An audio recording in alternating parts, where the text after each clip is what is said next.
Hi, folks. This is Adam Eliel Berkowitz. As usual, I'm here with a very dear friend. I love the fact that my interviews are all with dear friends. I don't interview people who aren't friends, or very rarely.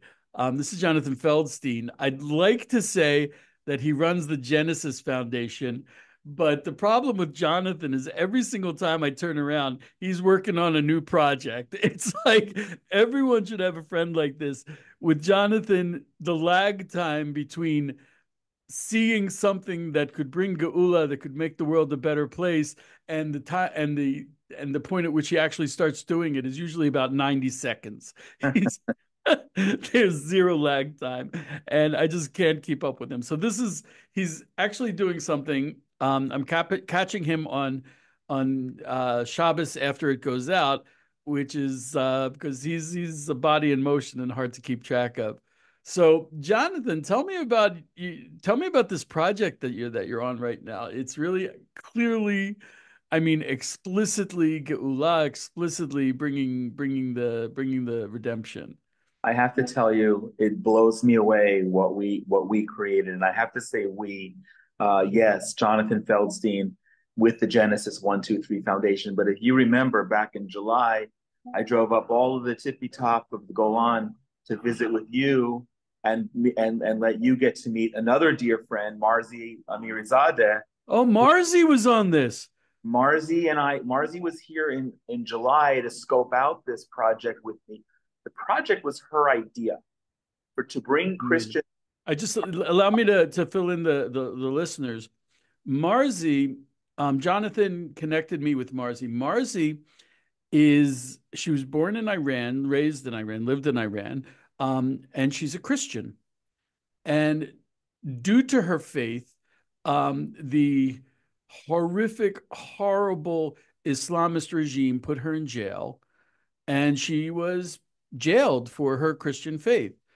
And Was I sentenced to death, she and it was was sentenced. not because she was born a Christian. She became a Christian in Right. Iran, and in fact, the day we began the program this week was the 15th anniversary of her release from Evin prison.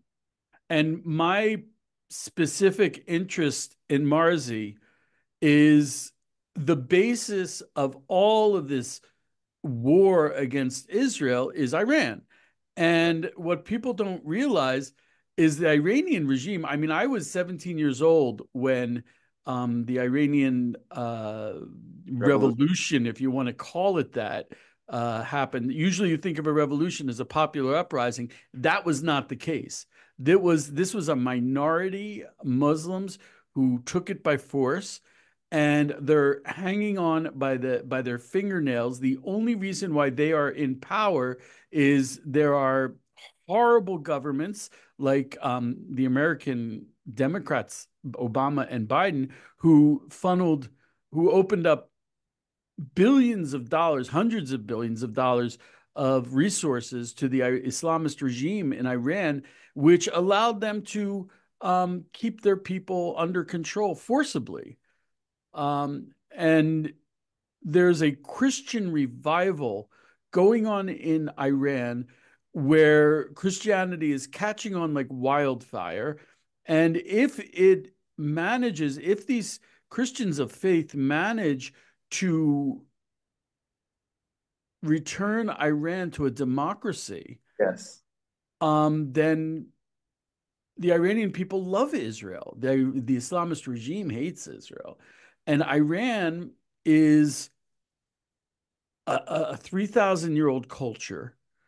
It's not Arab. It's not Muslim. It was originally Zoroastrian. King Cyrus was Persian, Very uh, important. Yeah. and he built the second temple. So it could be that they're the key to the third temple. There's certainly a lot of Christians there, and which is being underreported, and they're being horribly oppressed. Yes.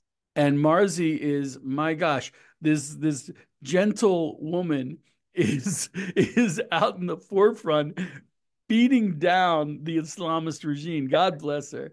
Yeah. So, and you introduced me to her, and it changed Right.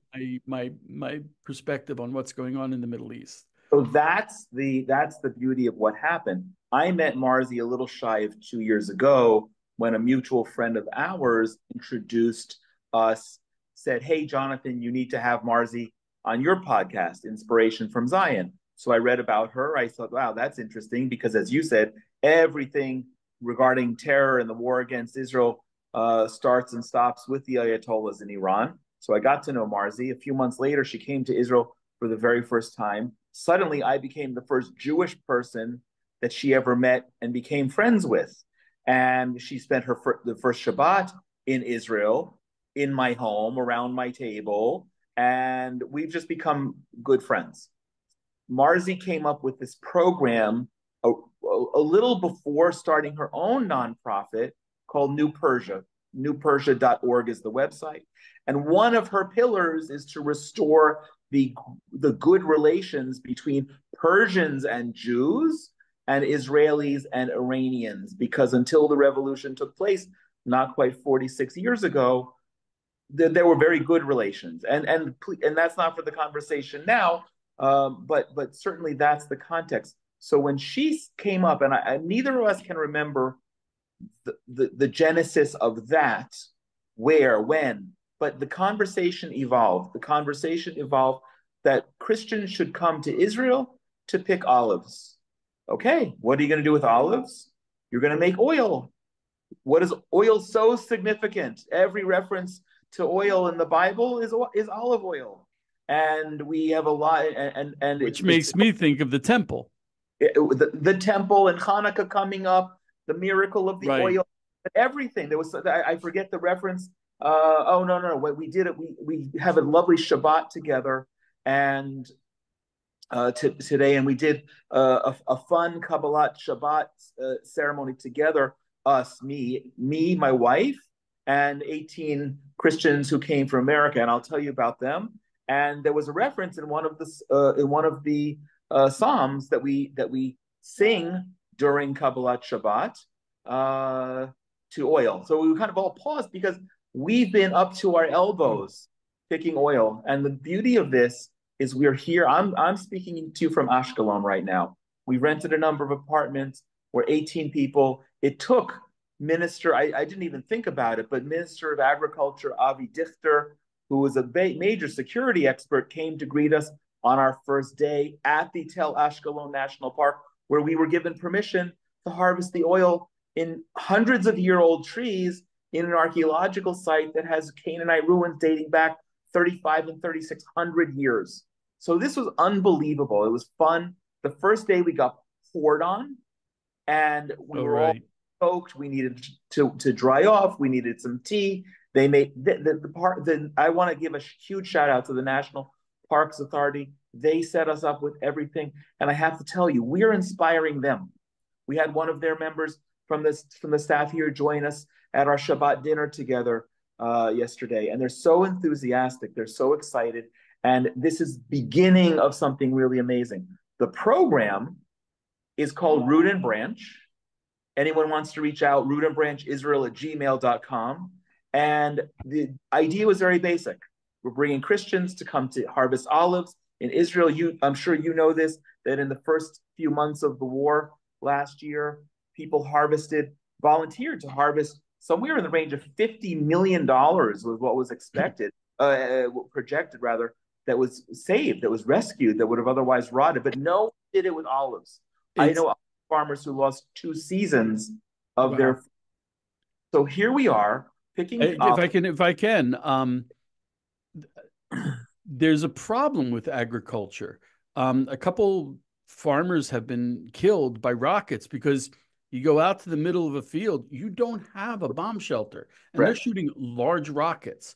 And also a lot of these farmers are in the reserves, and they can't. And And you have one farmer who has huge fields that he does, with the tractor, and then he'll bring in if he needs help, he'll bring in workers.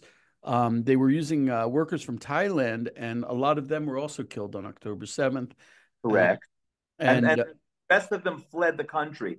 And right, that's when people had to step up. But what you also just correctly pointed out not only have farmers been killed because they're out in the fields, if they're out in the fields, the Iron Dome says that's an open space and they don't bother to intercept Right. the missile. So they and they might, being out in the middle of the field, they might not even know that something's on their way. They might not even know to take Mm-hmm. cover. So this has been amazing. We gave the project name Root and Branch. We have an unbelievably gorgeous logo. We just get excited looking at our logo. It's an ancient olive tree standing isolated on a desolate hilltop that you could imagine. You could close your eyes and imagine it being 2,000 years ago. And the name Root and Branch comes from the New Testament verse in Romans, which I don't know the precise text of it, but basically is an injunction to Christians, to Gentiles, to not be arrogant and not forget that Jews are the root and the root supports the branch and not vice versa. And And so if the root dies, the branch dies. that correct, and the branch doesn't yield fruit. But as we're breaking and pounding the branches of these trees, we also realize that it's the branches that actually yield the fruit, but it can't yield the fruit without the root. So here we are pounding the trees. We in our first 2 days, nobody has ever done this before. Nobody on our team has ever harvested olives. We didn't know what it was going to be about. We didn't know how physical it was going to be. In the first 2 days, in addition to getting poured on, we were able to harvest 350 kilos of olives. And I took that to a olive press near Latrun, which again, keeping in the theme, is owned by a Christian Israeli Arab. And within the day, the olives were brought there on Wednesday. On Wednesday evening, our olive oil was ready, about 50 liters of olive oil. And I want to tell you something. And by the way, we've harvested in kibbutz Nir Yitzchak on the very, very, very southern end of the border with Gaza, where you could see Rafah, from their backyard. Mm. Tomorrow, the State Road, and then we're going back to finish harvesting in the Tel Ashkelon National Park because we left some trees there with fruit on it. But I want to tell you something. On Friday, I picked up the olive oil.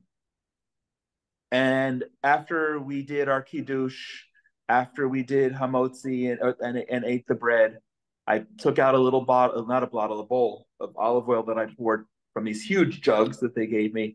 And I allowed Marzi to be the first one to taste our oil. I have to tell you, it's the most extraordinary olive oil any of us have tasted. Anyone who has not sat down to a meal where they just dip the bread in the Oh, olive oil with especially if you have like kosher salt, rock salt, it's out of this world. Especially if you have really good bread. I wish you were here right now. I would pour a cup of oil and we could sit and dip our bread in oil all day. It's My un my my war experience has has been I don't like to leave my home because my family's here and I don't want them to be here without me during a war. Um, but I mean, everyday life, I go to the supermarket, olive oil has gone up, for a regular bottle of olive oil, it's gone up like 6 or 7 shekels in the last 2 months. Olive oil has gotten very expensive, I think, for this very reason. I mean, there were times during the past year where there were a lot of empty shelves in the supermarket, true. especially up in the Golan, because not only were there shortages, but there were also people, the companies did not want to deliver because the rockets were falling up here. And God forbid, I'm not complaining. Actually, the opposite. I'd go to the supermarket and I'm like, I'm going to the supermarket when, people just, 30 kilometers away in Syria and Lebanon, they don't have anything to eat because, well, they chose war. I mean, it's, a lot on them, but at the same time, I mean, thank God, I'm Yisrael. We have our priorities straight. Yes. So I'm wondering how many people are on this program? 18. Avi Dichter count. I didn't even notice it. We've been so bit. He when he spoke to us the other day, he picked up on the 18 and the symbolism, and of course, olive oil being something that can burn and make a flame, which we're going to be using on Hanukkah. And he spoke a lot about the metaphor in terms of life and light, and that was pretty cool to have a 20-minute lecture on security and a little Dvar Torah from the Minister of Agriculture, who's got a 50 plus year security career here. You got to love it when your government can pull out a Torah lesson like at the drop of a hat. You got to love Unbelievable. But let me tell you about the people who are here. it. That's what We I have, wanted to. Who are they? Where do they come from? so it's actually really fascinating. Most of them I had never been connected to before. They heard about the program. I don't know from where. We're still trying to unpack it, but it really doesn't matter at this point how and where. We have well, Marzi brought a friend of hers, Cindy, who they know. And we had many more people interested, but because of the relatively late notice, because people have schedules, and because honestly, airfare is so ridiculously high that just some people, even with our subsidy program, and then we can talk about that, and we're already planning for next year. Um, Even with the subsidy program, it was too much for people. So we have Marzi's friend Cindy from Georgia. We have another woman. Cindy's retired. Her husband gave her his blessing. Yes, go participate. Another woman, Natalie, also retired. Her husband's sitting, waiting for her to come home in Arizona. Another guy, Eric from Colorado. Eric was introduced by the Stewarts from Alaska. Now, the Stewarts are a family of 8. I met them. I met them. I think. I think. When, It was, oh gosh, um, from Blessed by Israel, Steve Werp. yeah, He had, was it a Tisha B'Av event? It might have been a Tisha B'Av event. here in Uh, Israel, yeah, yeah, in Jerusalem. not sure that they were here for that. They Okay, were previously, but understand the commitment of these people. They flew more than 36 hours from Alaska unbelievable. with their 6 kids, ranging from 6 to 16, In the middle of a war. in the middle of a war, and coming to harvest olives. I mean, anyone who knows what airfare alone to get to Israel is, just multiply that times 8. These people made such an unbelievable commitment, and I want to tell you, they are the we have all we like. We're going to make up T-shirts that say "We are all stewards" because they are so amazing, and their kids are unbelievable. Their kids speak more Hebrew than Oh probably wow. diaspora Jews. Oh Uh, wow. Different conversation as well. We have 2 pastors from Tennessee, Marzi and myself. A woman joined us from the Philippines for part of the time. My gosh, I'm missing somebody, and I apologize in advance who I'm missing, but it's been an unbelievable group, and they all paid their own way to come here to harvest olives. Wow. Also, you mentioned the root and branch as the New Testament basis of it, Yes. but is it in Zechariah that the prophecy is brought down? Where's the Oh, prophecy that, the prophecy of, well, the prophecy that we have, if you look at our logo, it says Romans 11, I think it's verse 18, and Ezekiel oh, 36, Ezekiel. 8, which is the prophecy to the mountains that when the Jewish people come back, it's going to breathe a sigh of relief, and the mountains and the land is going to blossom again. So even though, even yes, we're back and the land is blossoming, and we are harvesting from trees that are less than 76 years old, but we're also harvesting from trees that are hundreds of years old, that are sitting on the edge of an ancient port that was a Canaanite port and a Roman port, and it was a center of commerce there. I can't tell you exactly how old some of the trees are, but certainly hundreds of years old. And so we're just we're just yielding the fruit. And I want to tell you, Thursday when we were in kibbutz near Yitzchak, initially I thought that was novel. They didn't really have so many trees. Maybe it wasn't worth the schlep to go all the way down there. I mean, we're really almost in Egypt when you go down to near Yitzchak. There was one tree. The day before, one of the pastors was praying over the tree before our harvest, praying for multiplication. I want to tell you, this tree wouldn't stop yielding fruit. Every angle we approached it at, every different perspective, there was more and more and more olives. It was unbelievable.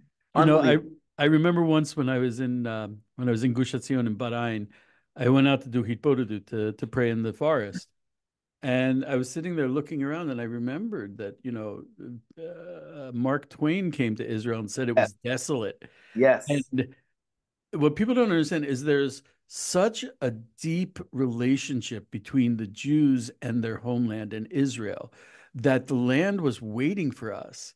And it was desolate. And we came back. And as soon as we came back, it's not that I mean, yeah, we worked hard and, all that, but it's the blessing where we came to the land and the land was like, the Jews are back. Let's start giving our bounty. Let's start giving our best. And these trees have really been waiting for us. Indeed. Indeed. But here's what I'm also telling them. And we get it. It's true. You know this. You live here. The prophecy is not stagnant. They are participating in prophecy by harvesting the olives, by squishing the olives. Some of them are really juicy and they just squish in your fingers. And we all went to the olive press and we saw how the olive oil is made. And your It, hands are all greasy and oh, I have beautiful stains on my hands that, I mean, they washed off, but none of us had ever done this before. But it's just the participation. The prophecy is ongoing. And here we are, 3 days picking, another 3 days to go. So far, we've harvested, I don't know, surely more, close to 500 kilos. Now, in the scheme of things, that's not really a lot, but for 18 people, ranging from 6 years old to in their late 60s or early 70s, we're doing awfully well. you touched on something that is really I've run across time after time, which is you can come to Israel and you can tour around and you can see the sites that you expected to see. You can do the postcard tour. For Christians, they can do Via Dolorosa. They can, go to, there's a lot of places up north they go to, or you can literally take an active role in prophecy, which is happening right now, which is what you're doing.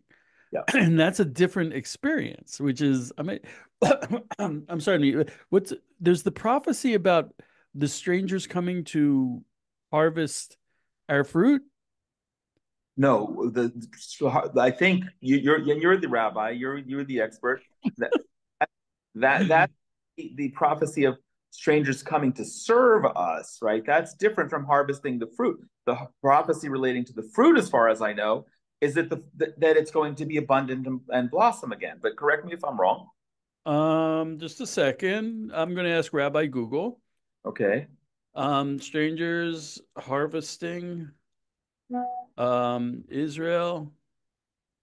Um, uh, well, CBS News wrote about it. Um, I know, oh gosh. Okay, I'll look for it and I'll post it. But it'll say that,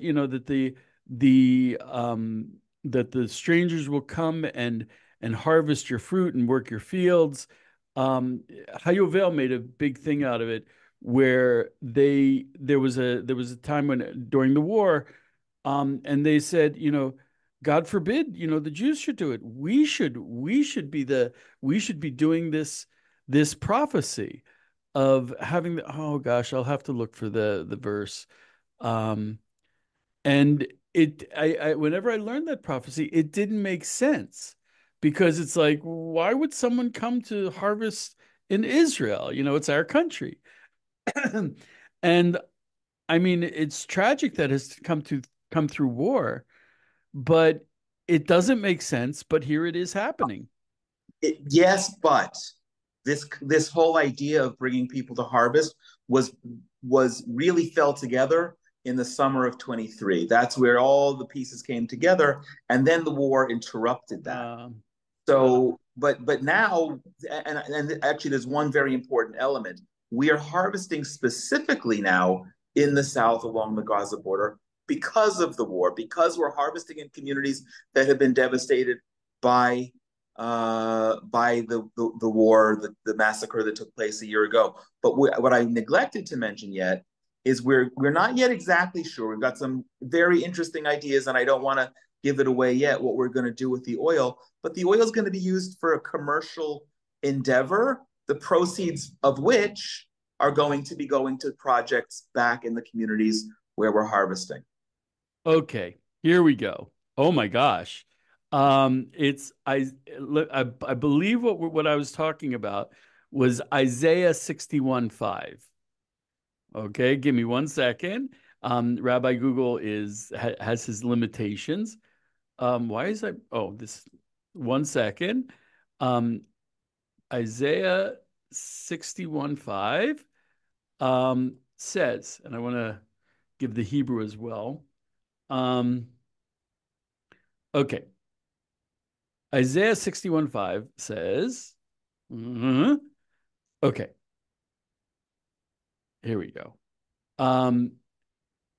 V'amdu zarim v'ro'u tzonechem uvnei nechar ikareichem v'chomechem. Strangers shall stand and pasture your flocks. Aliens shall be your plowmen and vine trimmer. Oh, bam. What's that? Isaiah what? I, I'm shocked that you don't know it. Okay.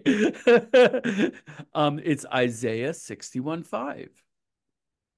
Wow. So that, yeah, Goodness. that is, I mean, that's what we're looking at. And there was a time when no one was coming into Israel. There were no visas being given out. And Hayovel, God bless them, they're amazing people. Oh, yes. And they were so adamant. They're like, we are going to bring a group to Israel to work the vines, to harvest.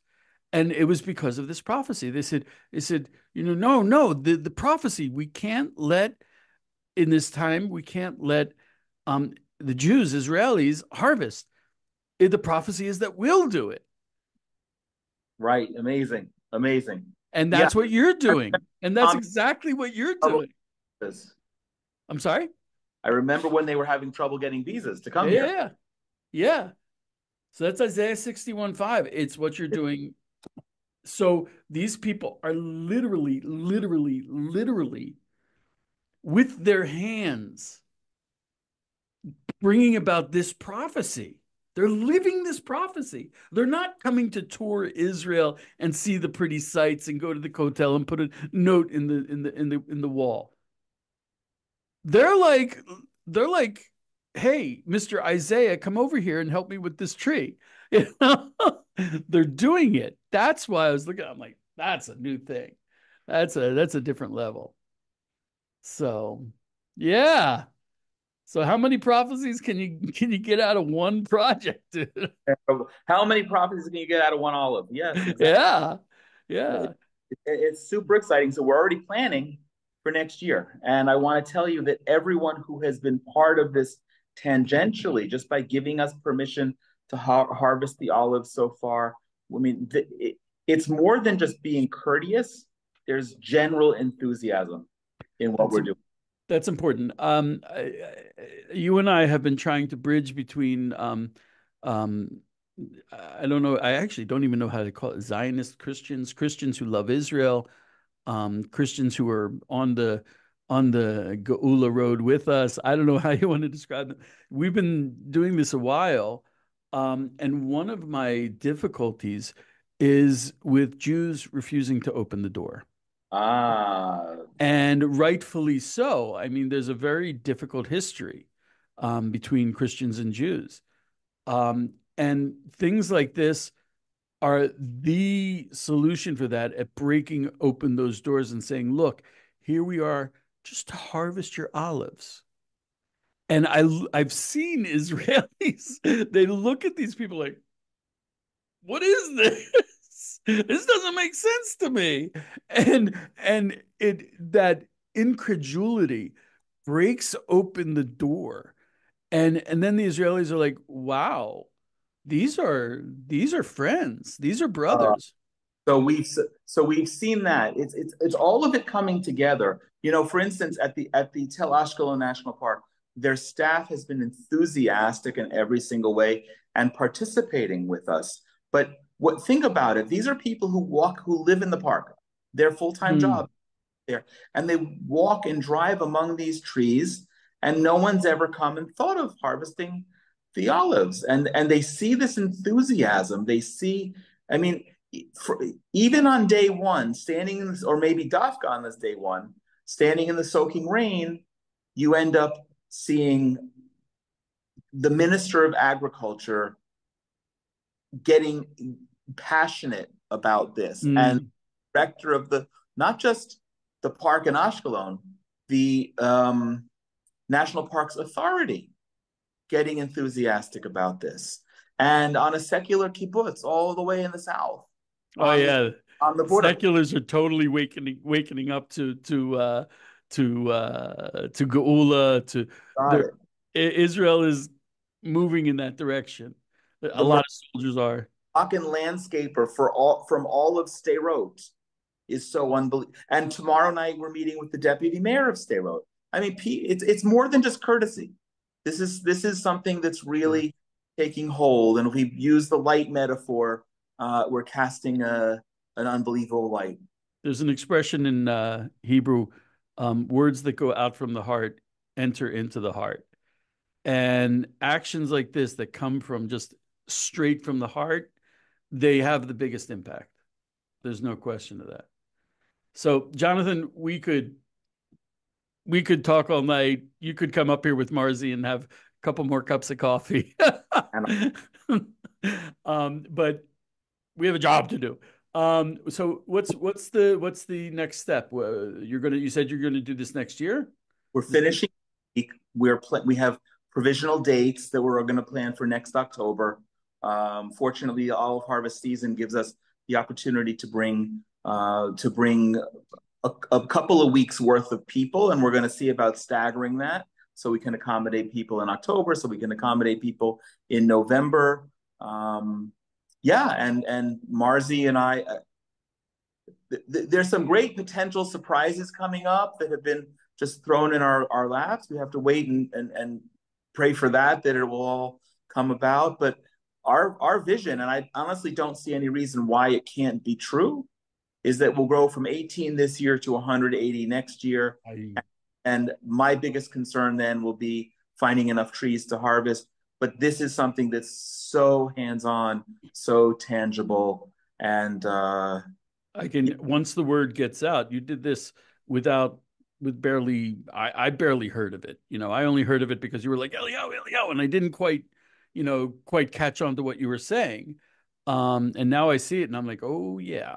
I can definitely see 100. I had a friend come over all by himself without any program.